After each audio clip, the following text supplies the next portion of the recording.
Hello dear friends, Vande Mataram. Welcome to a new lecture of the Hello Alkane and Hello Arene. In our previous lecture, we have learned about SN2 and SN1 reaction mechanism. SN2 and SN1 reaction mechanism is particularly substitution, nucleophilic और nucleophilic substitution. So उसी reaction को दोस्तों कुछ आगे बढ़ाते हुए वहाँ पे हमको ये पता था that this is the SN2 and this is the SN1. Why SN2 why SN1 अभी दोस्तों उससे हम एग्जैक्ट अप्रोप्रिएट कंडीशन में नहीं पढ़ पाए. सो पर्टिकुलर एक्स्ट्रा टॉपिक ही है, important for the competitive exam as well as आपके नॉलेज के लिए. सो अभी दोस्तों यहाँ से हम स्टार्ट करते हैं जहाँ पे अभी थोड़ा बहुत हमारा सेंटर हो जाएगा हेलो अल्केन. ठीक है, आगे बात जनरली की थी फॉर दी ऑर्गेनिक केमिस्ट्री. अभी दोस्तों for the organic chemistry in particular halo alkane. Okay, so factor affecting SN reactions. SN reactions को अफेक्ट करते हुए कुछ फैक्टर्स है जो आपके सामने रखे हैं. पर्टिकुलर अगर हेलो अल्केन में बात करें so types of haloalkane. Which types of haloalkane is there, whether it is primary, secondary, tertiary, benzyl, allylic, which types of haloalkane is there, उसके हिसाब से दोस्तों यहाँ पे सब्सटीट्यूशन होगा. We can say acid reaction होगी. Second portion is nucleophilicity.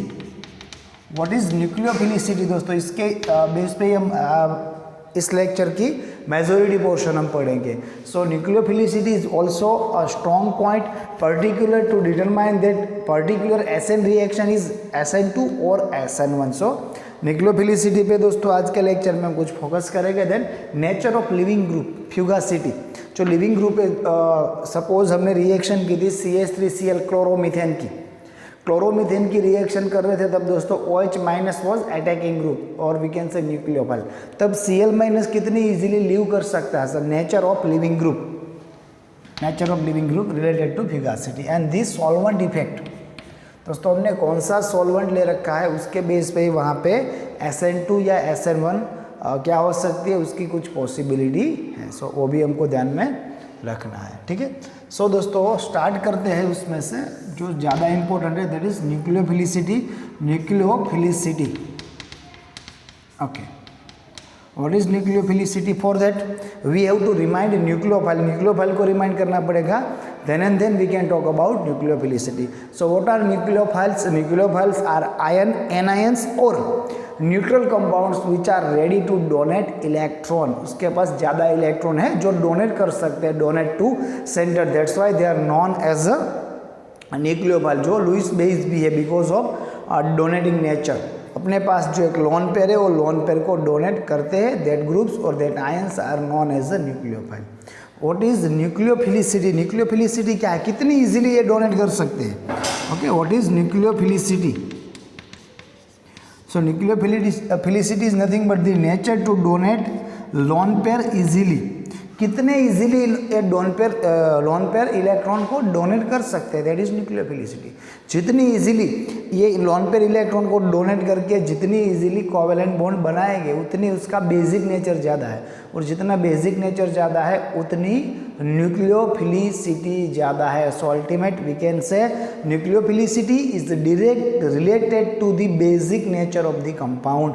Compound के और आयन के बेसिक नेचर से डिपेंड करते हैं. Okay, so first of all nucleophiles the groups or ion that donate lone pair easily and format sigma bond.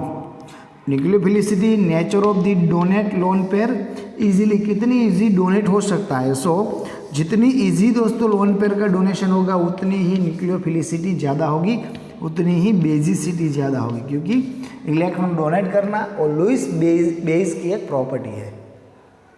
अभी दोस्तों कुछ फैक्टर, अफेक्टेड फैक्टर, इसके साथ कुछ रिलेटेड इंपॉर्टेंट थियरीज हम डिस्कस कर रहे हैं. Okay, ion has more nucleophilicity. Again, iron has more nucleophilicity in comparison to its neutral molecule. मतलब अगर there are some molecules जिसमें से कुछ anion possible है, that anion can be work as a nucleophile. So overall compound की comparison में, overall molecule की comparison में that anion is more nucleophile, उसकी न्यूक्लियोफिलिसिटी ज़्यादा होगी. इन एनायन फॉर्म वो इजीली इलेक्ट्रॉन डोनेट कर पाएंगे, लोन पर डोनेट कर पाएंगे. Just suppose we have H2O and OH-. अगर दोस्तों H2 और OH- की बात करें H2O में भी दोस्तों हमारे पास लोन पेयर ऑफ इलेक्ट्रॉन है, OH माइनस में भी है, बट ये OH minus actually ion of the H2O. H2O is H plus and OH minus. H2O is nothing but the H plus and OH minus. Here H2O is also work as a nucleophile. OH minus is also work as a nucleophile. Here nucleophilicity of the OH minus is higher than H2O. So ion क्या उसके molecule की comparison में nucleophilicity ज़्यादा होगी, electron donating nature ज़्यादा होगा. Suppose H2O in place of oxygen, sulfur is there, then H2S. जैसे OH minus था यहाँ पे HS माइनस होगा, again HS minus is more nucleophile than H2S. ROH which is alcohol और उसमें से OH माइनस निकलेगा, ROH अल्कोहल की कंपैरिजन में OH minus. Ammonia is also work as a nucleophile, NH2 minus also work as a nucleophile. NH2 minus is more nucleophilicity compound than NH3. NH3 की comparison में sorry ion है, but उसकी nucleophilicity उसके molecule ion की comparison में ज़्यादा होगी. ठीक है. Going left to right in the same period. Okay दोस्तों, पीरियोडिक टेबल में अगर एक सेम पीरियड में हम लेफ्ट टू राइट जा रहे हैं, suppose we are going to hydrogen, helium, lithium. Lithium, beryllium, boron, carbon, nitrogen, oxygen, fluorine, neon. Suppose ये सीक्वेंस है यहाँ पे, इसको तो हम ज़्यादातर केस में कंसिडर नहीं करेंगे. सपोज यहाँ से कंसिडर बात करते हैं कार्बन, नाइट्रोजन, ऑक्सीजन, फ्लोरीन. सो जैसे दोस्तों राइट साइड जा रहे हैं उसके साथ इलेक्ट्रोनेगेटिविटी इंक्रीज हो रही है. Electronegativity means accept the electron of the pairing. Pairing के इलेक्ट्रॉन एक्सेप्ट करने, मतलब इलेक्ट्रॉन देने की पॉसिबिलिटी नहीं है, इलेक्ट्रॉन खींचने की पॉसिबिलिटी ज़्यादा है. सो हम यह कह सकते हैं going left to right in the same period electronegativity increase. दोस्तों इलेक्ट्रोनेगेटिविटी इंक्रीज होती है, कार्बन से ज़्यादा नाइट्रोजन, उससे ज़्यादा ऑक्सीजन, उससे ज़्यादा फ्लोरीन.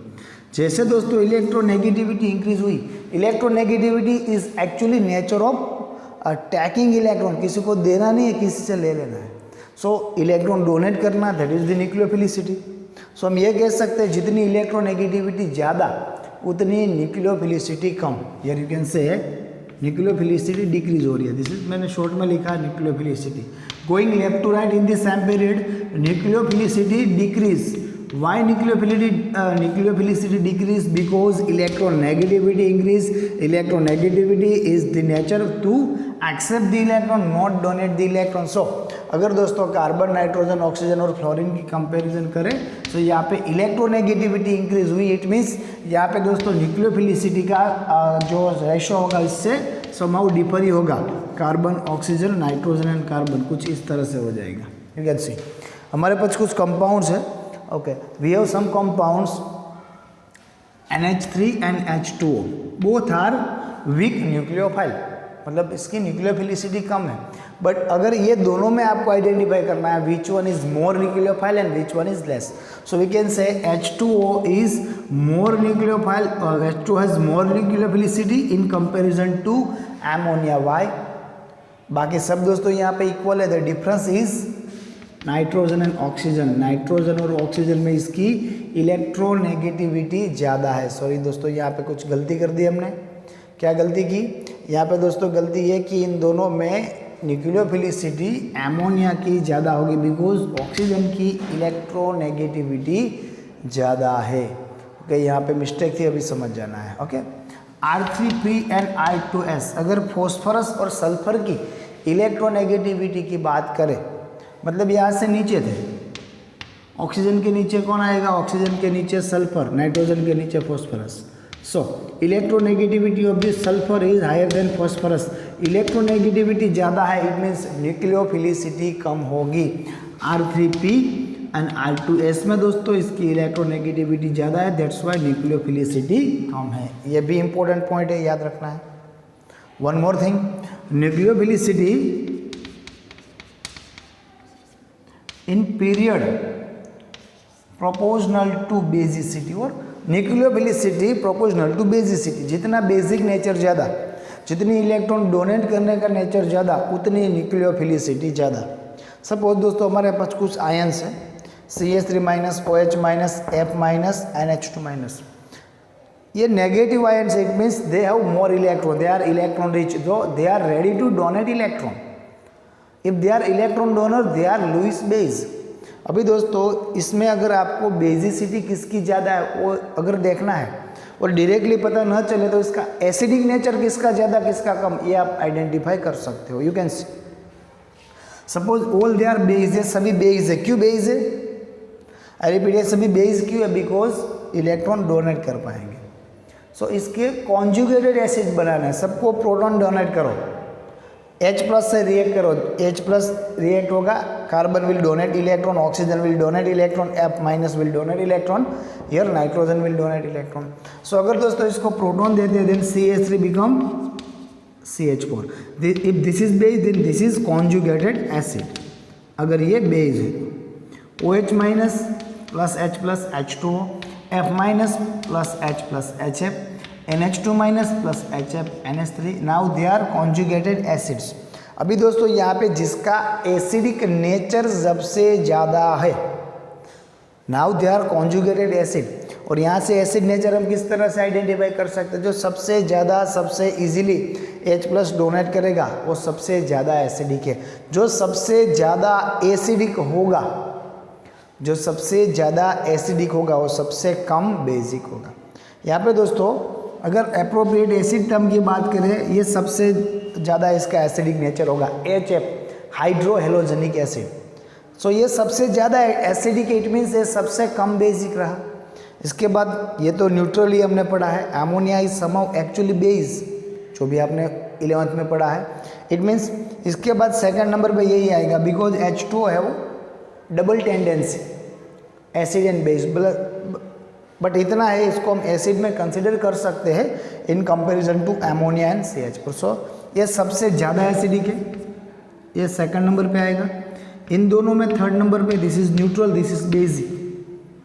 ये न्यूट्रल है और ये बेस है। इट मीन्स इसका क्लियर मीनिंग क्या हुआ दोस्तों? अगर एसिडिटी की बात करें, समहाउ डोनेशन की बात करें, कार्बन हाइड्रोजन में जो इलेक्ट्रोनेगेटिविटी डिफरेंस है कार्बन हाइड्रोजन में वो एकदम कम है, बहुत ही कम है। किसकी कंपैरिजन में? NH की कंपैरिजन में। सो अगर इन दोनों की कंपैरिजन करो, ये बेस है बट स्टिल इसकी अगर प्रोटॉन डोनेट करना है पॉसिबिलिटी है, बिकॉज नाइट्रोजन हाइड्रोजन का जो इलेक्ट्रोनेगेटिविटी डिफरेंस है which is higher than carbon hydrogen.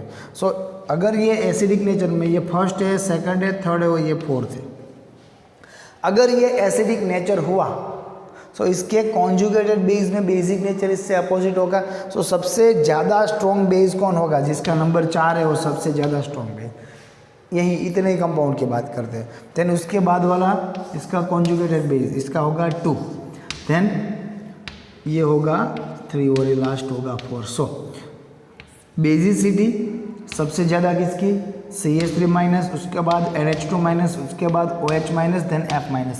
अगर दोस्तों ये बेसिसिटी का ऑर्डर है, इट मीन्स यही न्यूक्लियोफिलिसिटी का ऑर्डर होगा।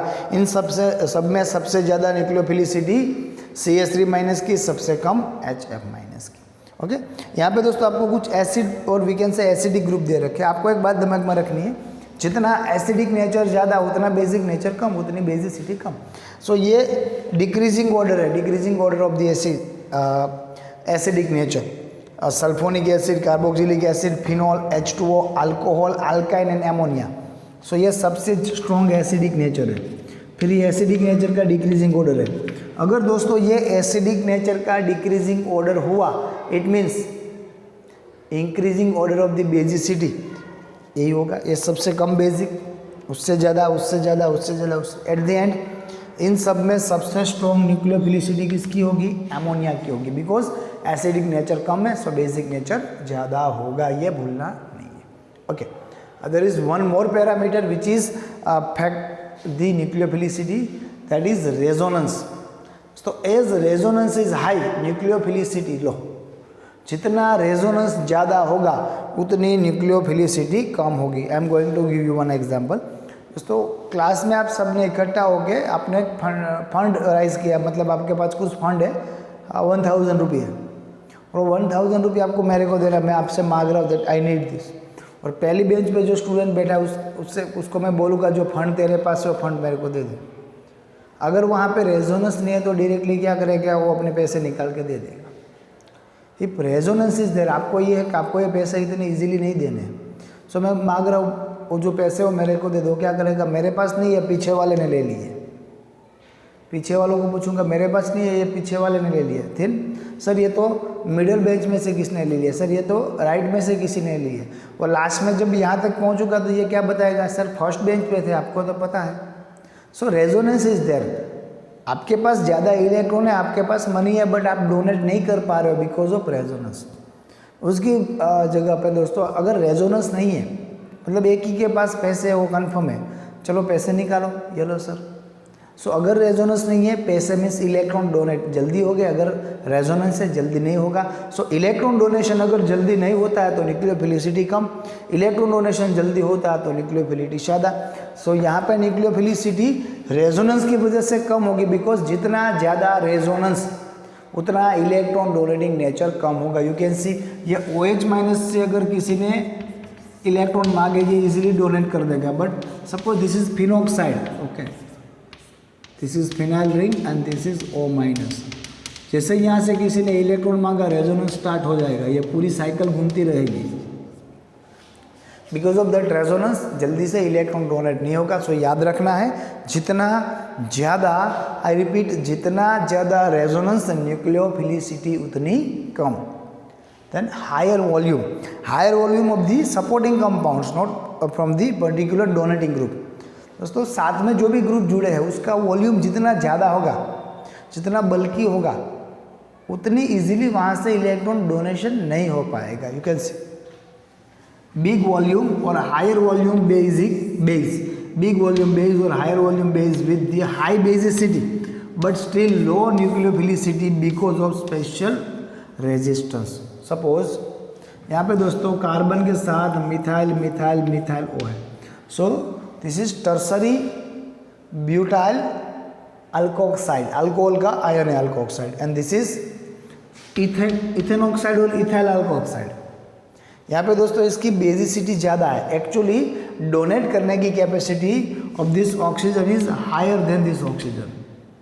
सो इसका बेसिक नेचर ज़्यादा है, बट स्टिल इसकी बेसिसिटी कम है, बिकॉज इसका बल्कि ग्रुप है, इसके साइड में जो ग्रुप लगे हैं ना, उनकी वजह से यहाँ पे क्या होगा, स्पेशल रेजिस्टेंस, स्पेस में रेजिस्टेंस होगा, कोई जल्दी से आ नहीं पाएगा, कोई जल्दी से जा नहीं पाएगा। सो यहाँ पे इजीली इलेक्ट्रॉन का डोनेशन नहीं होगा।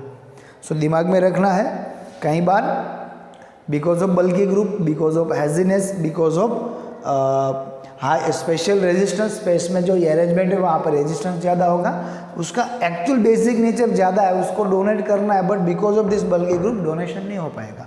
सिमिलर दोस्तों यहाँ पे अब ये एग्जांपल में आप देख सकते हो, यहाँ पे दोस्तों इसका बेसिक नेचर ज़्यादा है बट ये इजीली डोनेट नहीं कर पा रहा है। सो इसकी न्यूक्लियोफिलिसिटी कम है, किसकी कंपैरिजन में, इथेन ऑक्साइड से। So ET-N, what is this, triethyl amine, CH3CH2N CH2 CH3 CH2 CH3, strong base, मतलब एक्चुअली दोस्तों एमोनिया बेस है। आपके दिमाग में इतनी चीज़ आपको तो क्लियरली पता है that NH3 hydrogen hydrogen hydrogen ammonia base है, इलेक्ट्रॉन डोनेट करेगा, बट दोस्तों अगर इसके पास ये प्लस आई इफेक्टेड कंपाउंड बढ़े तो इसकी इलेक्ट्रॉन डोनेट करने की कैपेसिटी बढ़ जाएगी। सपोज दोस्तों this is trimethyl amine, not triethyl, C2H6 then triethyl, तो इसकी एक्चुअल में डोनेट करने की कैपेसिटी बहुत ही ज़्यादा बढ़ जाएगी। सो बेसिक नेचर ज़्यादा है, बट फिर भी इसकी न्यूक्लियोफिलिसिटी कम है, ये डोनेट करने की एबिलिटी है इसमें, बट बिकॉज ऑफ दिस बल्कि ग्रुप वहाँ पे स्पेस में रेजिस्टेंस ज़्यादा होगा, इजीली डोनेशन नहीं हो पाएगा, इजीली सेंटर से अटैच नहीं हो पाएंगे। सेंटर से अगर इलेक्ट्रॉन डोनेट करके क्या करना है, जो प्लस पॉजिटिव सेंटर है, कार्बन सेंटर, कार्बोकेटन, वहाँ पे अटैच होना है, बिकॉज ऑफ दिस बल्कि ग्रुप ये इजी नहीं होगा। सो इसकी न्यूक्लियोफिलिसिटी क्या होगी, कम होगी। ठीक है, so triethyl amine is strong base but low nucleophilicity. यहाँ पे दोस्तों मैंने कुछ कंपाउंड दे रखे और कल एक बात की थी इन दी SN2 SN1, जितनी न्यूक्लियोफिलिसिटी ज़्यादा मतलब उतना स्ट्रॉन्ग न्यूक्लियोफाइल, जितनी न्यूक्लियोफिलिसिटी ज़्यादा उतने स्ट्रॉन्ग न्यूक्लियोफाइल, और जितनी न्यूक्लियोफिलिसिटी कम उतने वीक न्यूक्लियोफाइल। जितने स्ट्रॉन्ग न्यूक्लियोफाइल उतनी पॉसिबिलिटी SN2 की ज़्यादा, जितने वीक न्यूक्लियोफाइल उतनी पॉसिबिलिटी SN1 की ज़्यादा। ये कल बात हो चुकी थी। तो as per as this parameters, ये सभी पैरामीटर आपको याद नहीं करना है, रट्टा नहीं मारना है, बट ये याद रहना चाहिए दैट ये सबसे ज़्यादा, मतलब ये जो ग्रुप दिख रहा है ये सबसे ज़्यादा न्यूक्लियोफिलिसिटी वाला है, सबसे स्ट्रॉन्ग न्यूक्लियोफाइल है। उससे कम वाला ग्रुप ये है। So this both group are strong nucleophile. ये सबसे फर्स्ट नंबर के ग्रुप है the tri alkyl phosphine I- HS- RS- etcetera. फिर उससे सेकंड नंबर पे ये ग्रुप आएगा R2NH, then OH- RO- Cl-। Then third number पे ये ग्रुप आएगा Br-, ammonia, Cl-, COO-। Last पे ये दोनों आएंगे। फोर्थ नंबर पे F-, H2O, ROH and fifth पे RCOOH, RSO3H। जैसे जैसे दोस्तों नीचे आ रहा है ना, ये सब स्ट्रॉन्ग बेस है, और नीचे आ रहे हो उतने वो एसिड है, मतलब जितना एसिडिक नेचर ज़्यादा उतना बेसिक नेचर कम, बेसिसिटी कम, न्यूक्लियोफिलिसिटी कम। सो अगर इसको स्ट्रॉन्ग न्यूक्लियोफाइल कंसीडर करें, ये सबसे ज़्यादा हो रहा है सेकंड नंबर का। जितने स्ट्रॉन्ग न्यूक्लियोफाइल है उतनी पॉसिबिलिटी किसकी ज़्यादा है, SN2 की ज़्यादा है। वीक मतलब ये तो सबसे वीक है। अगर इनमें से कोई न्यूक्लियोफाइल रहा तब दोस्तों पॉसिबिलिटी क्या रहेगी, SN1 की रहेगी। बट दिस मीडिएटर रेंज, ये मीडिएटर रेंज में दोनों पॉसिबिलिटी बनती है, SN2 की और SN1 की। मतलब अगर इसमें से कोई न्यूक्लियोफाइल है देन SN2, वहाँ से कोई न्यूक्लियोफाइल है then SN1, but bromine minus, NH3- Cl- COO- SN, तब SN2 भी हो सकती है, SN1 भी हो सकती है। इन दैट केस हमको कुछ बाकी के पैरामीटर्स भी देखने पड़ेंगे। इन दैट केस दोस्तों बाकी के पैरामीटर्स भी देखने पड़ेंगे। अब ये सम क्वेश्चन, हमारे पास कुछ क्वेश्चंस है दोस्तों। ये क्वेश्चंस में से आपको ये डिसाइड करना है, मतलब इनमें से कौन सा सबसे ज़्यादा न्यूक्लियोफाइल है, जिसका सबसे ज़्यादा न्यूक्लियोफिलिसिटी किसकी है। सो न्यूक्लियोफिलिसिटी के लिए हम क्या करेंगे दोस्तों, इसके ऊपर हम कॉन्सेंट्रेट करें। Sulphur, nitrogen, oxygen and fluorine. Electronegativity जितनी ज़्यादा, डोनेटिंग नेचर उतना कम। इन सब में से सबसे ज़्यादा इलेक्ट्रोनेगेटिविटी किसकी है, फ्लोरीन की। फ्लोरीन के बाद ऑक्सीजन, फ्लोरीन के बाद oxygen, then nitrogen, then sulphur. चलो ये होगा फ्लोरीन इलेक्ट्रोनेगेटिविटी, उससे कम किसकी, ऑक्सीजन, उससे कम किसकी, फिर ये नाइट्रोजन, सल्फर कुछ इस तरह से अटैच। चलो इन दोनों की तो नहीं ये पता चला, ज़्यादा electronegativity it means donating nature कम है। अभी इन दोनों में दोस्तों कंपेयर करें, यहाँ पे ये स्ट्रॉन्ग बेस है, that is okay, strong base है, but because of bulky group वो इजीली कार्बोकैटायन के साथ अटैच नहीं हो पा रहे। बेस स्ट्रॉन्ग है बट इजीली इलेक्ट्रॉन डोनेट नहीं कर पा रहे because of bulky group. So इसकी न्यूक्लियोफिलिसिटी कम हुई। सो सबसे ज़्यादा न्यूक्लियोफाइल कौन होगा, CH3S- ओवर हियर। उसके बाद basic but more basic but low nucleophilicity. यहाँ पे दोस्तों हमको ऐसा कंपाउंड फाइंड आउट करना है जो बेस है, स्ट्रॉन्ग बेस है, बट उसकी न्यूक्लियोफिलिसिटी कम है। अभी बात हुई, यहाँ पे बात हुई थी हमारी, बेसिक नेचर है but because of bulky group, because of एजिनेस, because of special resistance, space में रेजिस्टेंस, वहाँ पे न्यूक्लियोफिलिसिटी कम होगी। Okay, there are some more examples which you have to practise. Then adjust in decreasing order of nucleophilicity. यहाँ से दोस्तों सबसे ज़्यादा न्यूक्लियोफिलिसिटी किसकी है और सबसे कम न्यूक्लियोफिलिसिटी किसकी है, ये आपको डिसाइड करना है। डिक्रीजिंग ऑर्डर आपको यहाँ पे कितनी चीज़ें दिमाग में रखनी है, आपको यहाँ पे दोस्तों बल्कि ग्रुप भी दिमाग में रखना है, आपको यहाँ पे रेजोनेंस भी दिमाग में रखना है, आपको यहाँ पे कॉन्जुगेटेड एसिड बना के भी आप देख सकते हो जो कौन सबसे ज़्यादा एसिडिक और कौन सबसे कम एसिडिक है। सो दोस्तों अगर यहाँ पे एसिड बनाया CH3COOH, ये बनेगा एसिडिक एसिड, CH3OH ये बनेगा methanol, HCl hydrogen cyanide and CH3 then benzene ring SO3H। So paramethyl benzene sulphonic acid. So sulphonic acid ये सबसे स्ट्रॉन्ग एसिड है, ये एसिडिक नेचर में 1, एसिडिक नेचर में 2, देन HCl एंड CH3 में ये 3 एंड दिस इज 4। ये हुआ एसिडिक नेचर 1 2 3 4। एसिडिक नेचर के अपोजिट दोस्तों सोचो उसका basic nature, then nucleophilicity. So order आपको खुद से डिसाइड करना है। जगह कम थी दोस्तों इसलिए मैंने particular aromatic compound, I mean to say benzene ring, उसके ऊपर फिनॉल AROH, उसके रिलेटेड अगर कोई टॉपिक है वहाँ पे भी आपको यही डिसाइड करना है न्यूक्लियोफिलिसिटी। तो आपको याद रखना है बेसिसिटी। अगर दोस्तों M indicates here mesomeric effect, H for hyper conjugation and I for induction effect. तो दोस्तों आपको क्या याद रखना है, बेसिसिटी वो किसके प्रोपोर्शनल में है, मेसोमेरिक इफेक्ट के, हाइपर कंजुगेशन के, इंडक्शन के, बट प्लस हो। कब, जब पॉजिटिव हो। किसके एंटी प्रोपोर्शनल है, मेसोमेरिक के, H के एंड I इंडक्शन इफेक्ट के। जब एंटी प्रोपोर्शनल कब है, जब वो माइनस में हो। ओके, और वहाँ पे भी पर्टिकुलर आपको ऑर्डर दे रखा है किसका ज़्यादा और किसका कम। सो ये दिमाग में रख के आपको कुछ MCQ सॉल्व करने पड़ेंगे फ्रॉम दी वर्कशीट। ओके, चलो ये बात हुई न्यूक्लियोफिलिसिटी की। न्यूक्लियोफिलिसिटी के बाद एक और चीज़ है, that is nature of leaving group. Fugacity भी दोस्तों देखनी है।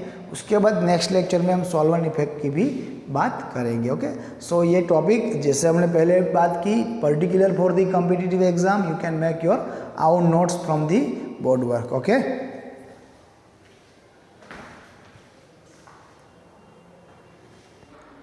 okay friends, after the nucleophilicity now fugacity, the nature of the living group का नेचर क्या है। वहाँ पे हम ये बात कर रहे थे कितने इजीली हमारा न्यूक्लियोफाइल कार्बोकेटाइन से अटैच हो सकता है। यहाँ पे अभी बात ये कितनी इजीली फिर से एनाइन, जो लिविंग ग्रुप है एक्चुअल में एनाइन होगा तभी तो कार्बोकेटाइन जनरेट होगा।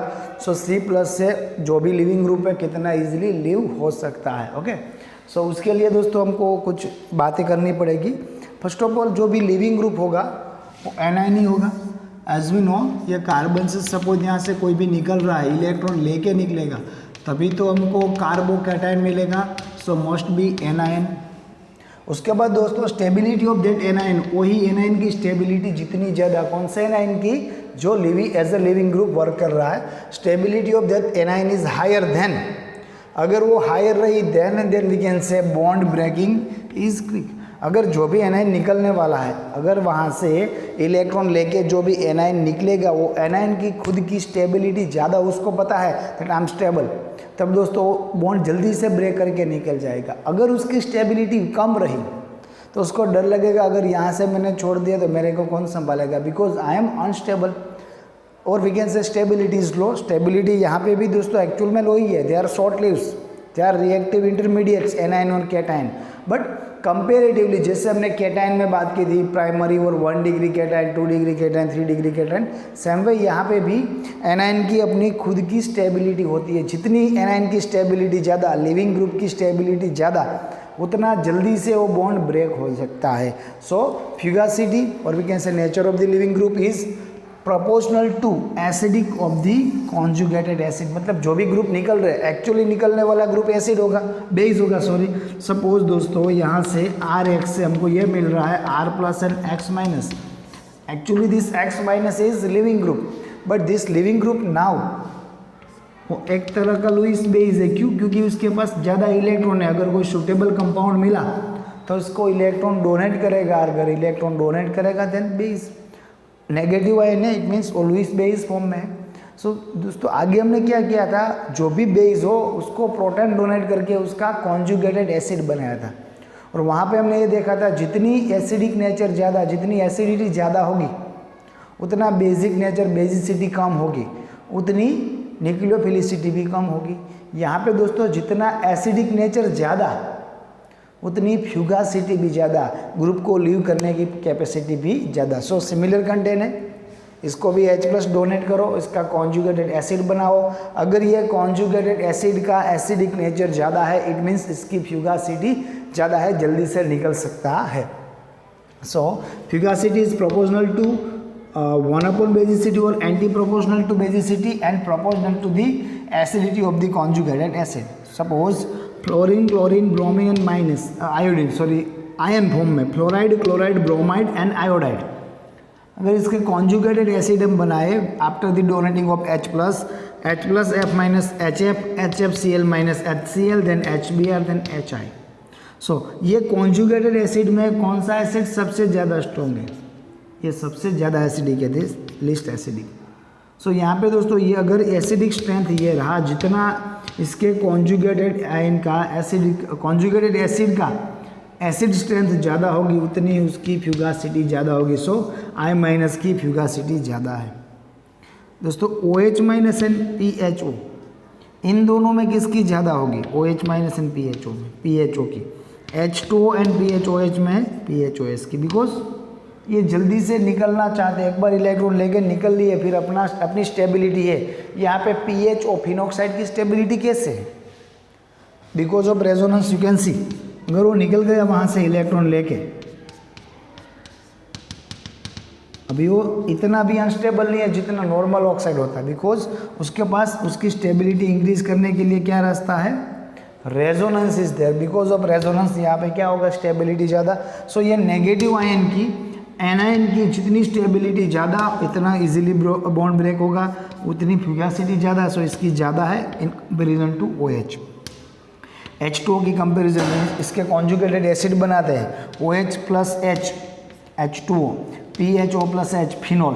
Phenol is more acidic then H2O। Okay, suppose this is phenol, OH is more acidic then H2O। अगर एसिडिक नेचर ज़्यादा है सो उसकी लीव करने की कैपेसिटी भी ज़्यादा होगी, फ्यूगासिटी ज़्यादा होगी। There are some more examples, C6H5SO3 minus, Cl3CCOO minus and CH3COO minus. Actually दोस्तों अगर इसका एसिड बनाए CH3COO माइनस को H प्लस डोनेट करें, we will get oxalic acidic acid sorry CH3COOH। इसकी जगह पे तीनों हाइड्रोजन की जगह पे अगर क्लोरीन हो, CH3COO की जगह पे CCl3COO माइनस, उसका क्या बनेगा? Cl3COOH। एंड यहाँ पे C6H5, सो फिनाइल सल्फोक्साइड में से क्या मिलेगा? Benzene sulphonic acid.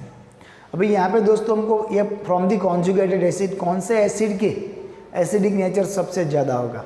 सो अगर आपने 11th में पढ़ा हो, ये CH3COOH Cl3COOH, यहाँ पे दोनों में कार्बन चेन इक्वल है, एसिडिक ग्रुप इक्वल है, बट सपोर्टिव एसिडिक ग्रुप जितने माइनस आई इफेक्ट वाले ज़्यादा ग्रुप होंगे उतना एसिडिक नेचर ज़्यादा होगा, आपने पढ़ा होगा।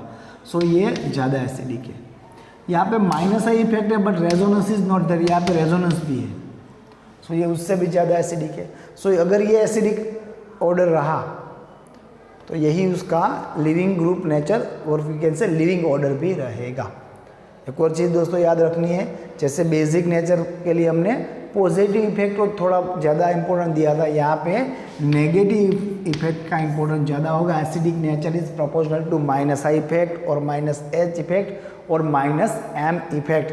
जितनी ये माइनस नेगेटिव इफेक्ट ज़्यादा, जितनी नेगेटिव इफेक्ट ज़्यादा उतना एसिडिक नेचर ज़्यादा, जितना एसिडिक नेचर ज़्यादा उतनी बॉन्ड ब्रेक होने की पॉसिबिलिटी भी ज़्यादा। ठीक है, Cl minus, O minus COR ester group है, OR अल्कोक्साइड ग्रुप है, NH2 एमाइन है।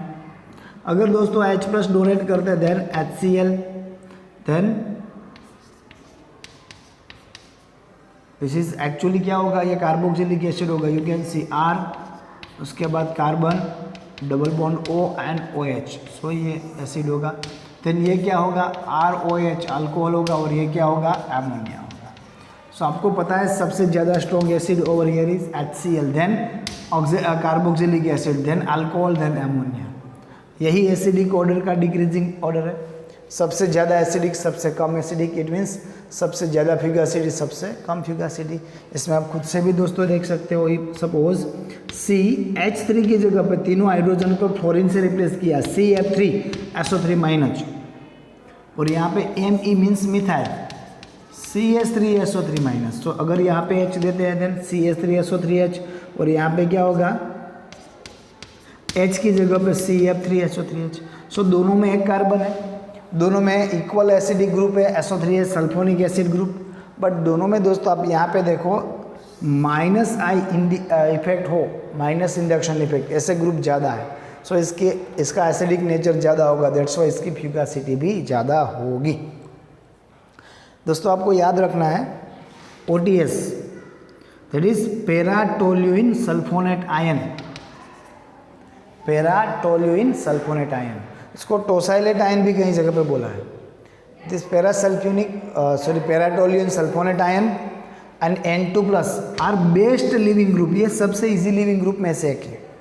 आपको एक बात याद होगी, ये सबसे इजी है। जब दोस्तों सैंड मेयर से हमने हेलो एरिन बनाया था, बेंजीन डायज़ोनियम क्लोराइड से दोस्तों हमने क्या बनाया था, यहाँ से N2 निकल के हमने बनाया था क्लोरोबेंजीन। कब? जब वहाँ पे हमने CuCl और HCl से रिएक्ट की थी, Cu2Cl2 और HCl से। सो वहाँ पे एक्चुअली N2 इजीली निकल रहा था, दैट्स वाई Cl- वहाँ पे ऐड हो सकता था ना। एक्चुअली यहाँ से Cl आएगा ये हम नहीं कह सकते, we have some more parameter, वहाँ पे हमारे पास और सोर्स भी है, सॉरी। बट वहाँ पे दोस्तों N2 निकल गया था, it means N2 is best leaving group, easily leave हो सकता है। इसी तरह से this paratoluene sulphonate ion, this is sulphonate, benzenic plus CH3, this is toluene on the para position, so पैराटोलियन sulphonate ion best leaving group. Okay, और एक बात है, OH- is weak leaving group. OH- को इजीली निकलना नहीं है, but वही OH- को अगर हम कोई H हाइड्रोजन डोनेट कर दे, देन H2O+ और H2O is strong leaving group, याद रखना है। OH- अकेले कभी नहीं निकलेगा। जब अल्कोहल फिनॉल ईथर में दोस्तों particular ether formation alcohol formation करेंगे, तब ये चीज़ हमारे सामने आएगी। दैट हम इजीली OH को नहीं निकाल सकते, बट अगर OH को निकालना है, उसको हाइड्रोजन डोनेट करो और H2O को निकालना। So H2O is strong leaving group in comparison to OH-। एक एग्जाम्पल दोस्तों शॉर्ट में मैंने यहाँ पे किया, और ये एग्जाम्पल पर्टिकुलर OTS के कंपेरिजन में करना है। ओके, सो पैराटोलियन सल्फोनेट के कंपैरिजन में सपोज दोस्तों यहाँ पे हमारे पास एक और जो कंपोनेंट है दैट इज Cl। अगर ये रिएक्शन दोस्तों हमने कर दी टोसाइल क्लोराइड से, सो पहले ये HCl निकल जाएगा, और इसकी जगह पे इन प्लेस ऑफ H अगर वहाँ पे TS अटैच होता है, तो प्रोडक्ट क्या होगी आपकी? प्रोडक्ट कुछ इस तरह से होगी, PH CH2 CH2 OTS।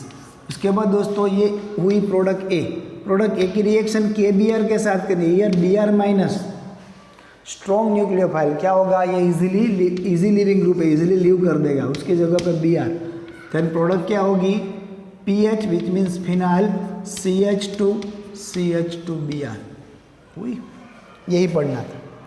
इसके साथ जो आगे का स्टेप है वो तो दोस्तों हमने ऑलरेडी पढ़ गया है। मैंने आगे जब हमने इसकी मेकिंग और उसके साथ केमिकल प्रॉपर्टीज़ की बात की थी, तब दोस्तों मैंने एक एलिमिनेशन रिएक्शन दी थी।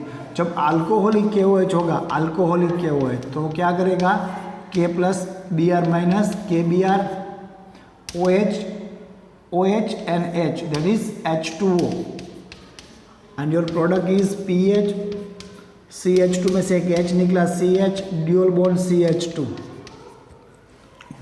अभी दोस्तों ये एग्जाम्पल पे ज़्यादा आपको टेंशन नहीं लेना है। अगर जैसे जैसे आप ज़्यादा प्रैक्टिस करते हो आपको पता चलता जाएगा। This is just for indication. ये इंडिकेशन हमारे पास है N2 is best leaving group as well as paratoluene sulphonate ion that is tosylate ion is also a best leaving group. ये हमने वेरीफाई किया है। ओके, आपके पास एक क्वेश्चन है, ये OH और H2O में से कौन इजीली लिव कर सकता है? Which is the best easily leaving group? That is H2O। सो जैसे दोस्तों हमने न्यूक्लियोफिलिसिटी पढ़ी, उसी की वही सीक्वेंस में आपको ये फिगासिटी को भी ज़रा कॉन्सेंट्रेट करना है। Again for the additional information, for the competitive, not for the board exam. आगे दोस्तों सॉल्वेंट की इफेक्ट भी हमको देखनी पड़ेगी, तब जाके हम फाइनलाइज कर पाएंगे एक्चुअली दिस इज SN2 और SN1। ओके, ऐसे तो SN2 SN1 में ज़्यादा जो फैक्टर अफेक्ट करते हैं that is solvent and the nucleophilicity. इसका इतना ज़्यादा importance for the SN2 SN1 नहीं होगा। मतलब ये है तो SN2 ही है और ये होगा तो SN1 ही होगा। हाँ, न्यूक्लियोफिलिसिटी में दोस्तों हमने डायरेक्ट इंडिकेट किया था, अगर इतने में कोई ग्रुप रहे एज अ न्यूक्लियोफाइल तो SN2 ही होगा। अगर यहाँ से कोई ग्रुप रहे एज अ न्यूक्लियोफाइल तो SN1 ही होगा। और एक सीक्वेंस था हमारे पास, अगर इसमें से कोई है तो दोनों की पॉसिबिलिटी है। इन दैट केस हम सॉल्वेंट इफेक्ट को या फिर समहाउ इसको भी देखने की ट्राई करेंगे। इससे रिलेटेड भी कुछ MCQ हो सकते हैं। आपको ये डिसाइड करना है डिक्रीजिंग ऑर्डर ऑफ द फिगासिटी और इंक्रीजिंग ऑर्डर ऑफ द फिगासिटी। वहाँ पे हमने बेसिसिटी को कॉन्सेंट्रेट किया था, यहाँ पे हम एसिडिक नेचर को कॉन्सेंट्रेट करेंगे। कॉन्जुगेटेड एसिड का जितना ज़्यादा स्ट्रॉन्ग नेचर होगा उतनी फिगासिटी ज़्यादा होगी। क्लियर है? ओके दोस्तों, तो इम्पोर्टेंट लेक्चर आज का हम यहाँ पे कंप्लीट करते हैं। इससे रिलेटेड कई सारे एमसीक्यू वर्कशीट में है जो आपको दोस्तों खुद से सॉल्व करना है, ठीक है? सो मिलते हैं नेक्स्ट लेक्चर में। टिल देन घर पे रहिए, सेफ रहिए, पढ़ते रहिए।